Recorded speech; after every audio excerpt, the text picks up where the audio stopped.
มีโอกาสดีพากันมากินแกงนอกอยู่นองห้องหน้าเผา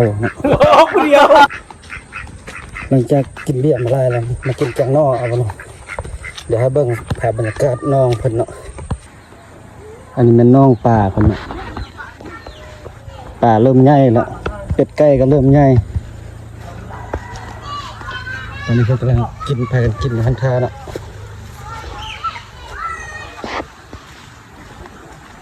ออกไปซ้ำมาเด้อกินข้าวนำกัน เพิ่นว่าซ้ำสิกินเป็ดนี่เนาะทั้งเป็ดทั้งไก่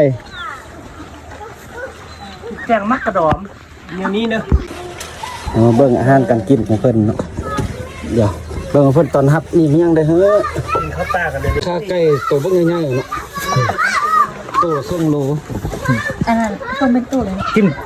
กินแนะนำกินไก่ไม่แกงแนะนำกินไก่ย่างบ่แซ่บกินอยู่ป่ากินไก่น้อยญาติกันกินแกงแม่แกงแม่ก็แกงหน่อไม้รวมมิตรเนาะมีแต่ฮู้เป็นฮู้ไก่อยู่นั่นมันพันปลาเนาะป้ามันป้าอยู่น้องพุ่นเนาะแกงหน่อไม้ซะโมอันนี้ยังพลาเขาบินมาเราว่าโอ้นู่นเอามาจะทำเอามาจะขึ้นในนอกก็เอามาสดๆเลยนอกข้างจากนี้มาเลยเนาะอันนี้ก็แจ่ว5ตั้มมื้อนี้เลยแจ่วมันแต่ของสดๆเนาะคนมันบ่สดเลยคนผู้เดียวสามสหายนั่งทาอันนี้เนาะยังขาด3-4 คนเนาะมาบ่ครบคำน้อยตามปลอดตายผู้เดียวอันนั้นบรรดาเมียเนาะผู้ที่แต่งกินทาผู้ใดมันจะผู้จบผู้งามผู้นั้นมาลงรองท่าชูตะดึกเลยจะเข้ามาเลยมื้อนี้งดเหล้างดเบียร์กินน้ำว่านก่อนมื้อนี้บำรุงลูกเจี๊ยท้องเดี๋ยวพ่อมันท้องเราจะดูแล้วไก่เนาะของมักตำมะฮงซิมตำมะฮงกัน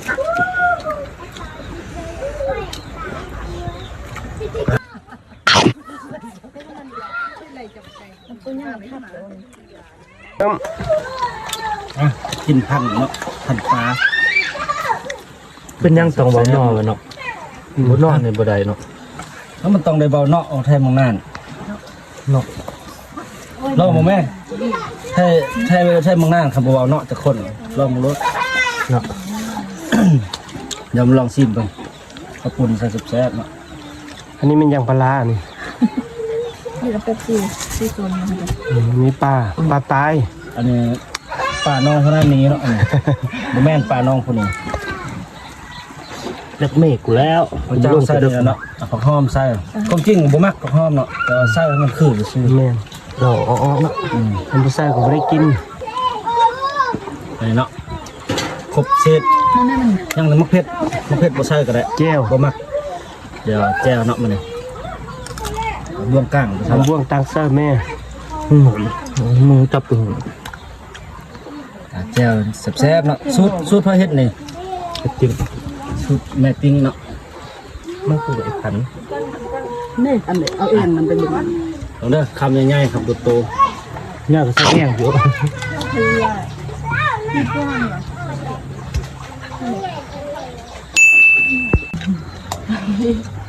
เบิ่งเฮาหน้าเพิ่นกินเนาะ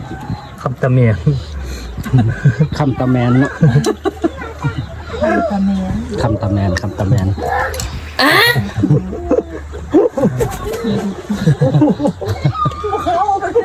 อันนี้มันพันปลาเนี่ยพันปลาต่างหากใส่มุกตักเลยโอ้สุดมากเอาหมดแล้วอ่ะยังผักหอมเด้ข้าวปุ้นเว้ยนี่ก็มีเนาะลืมเบิ่งนอนนะแม่สาวใส่หอมโอ้ห้ามเรียกกูมังโง่เพราะมันไม่ขึ้นแล้วมันจะขึ้นไปพ้องอันมันหนักขึ้นถึงหูได้มากมันขึ้นขึ้นได้หมดเลยเนาะโอ้ยยังปลามาใส่ก็ได้ปลา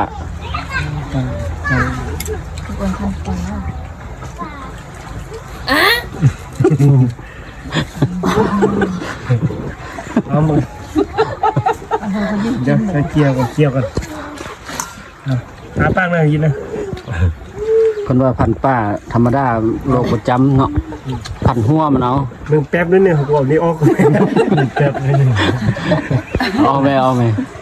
Oh my god กายเอาประเทศหนู โอ้ เจ็บคอเจ็บแก้มก็ยังหัวเลย คำง่ายๆคำโตๆเลย ทำตะเมียน คำตำแหน่งมาตำแหน่งเลย มันไล่อันกินไก่นกแกงหนู โอ้มืดเลยคำตำแหน่ง ลูกน้อง แล้วจะตบเขาเลย บึ้งจะได้นำลูก คำง่าย มึงดูอะไรให้ดู ขาน่ะ ๆดูมาแสบขนาด เฮ้ยผมเพื่อนผมฟังเลยตามือมันเป็นตุ้มพุด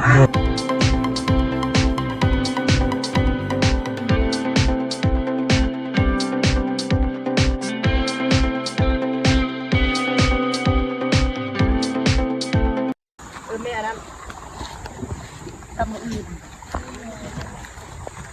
มันมีข้าวข้าวหมู มีเป็นลักเป็ดเขายึดมา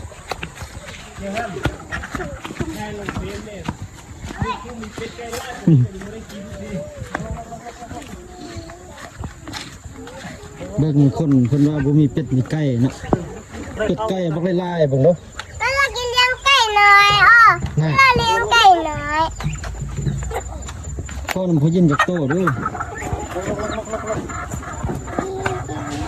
ถ้าเลี้ยงจะเลี้ยงเนี้ยป่ะ เลี้ยงนี่เลี้ยงบ่ได้ติลูก ก็เลี้ยงได้ เนี่ย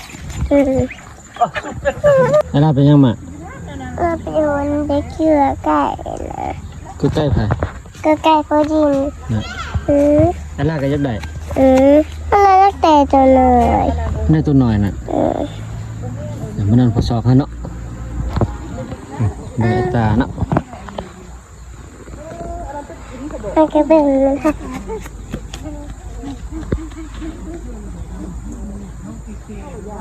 มันปล่อยมันมาไปเพื่อน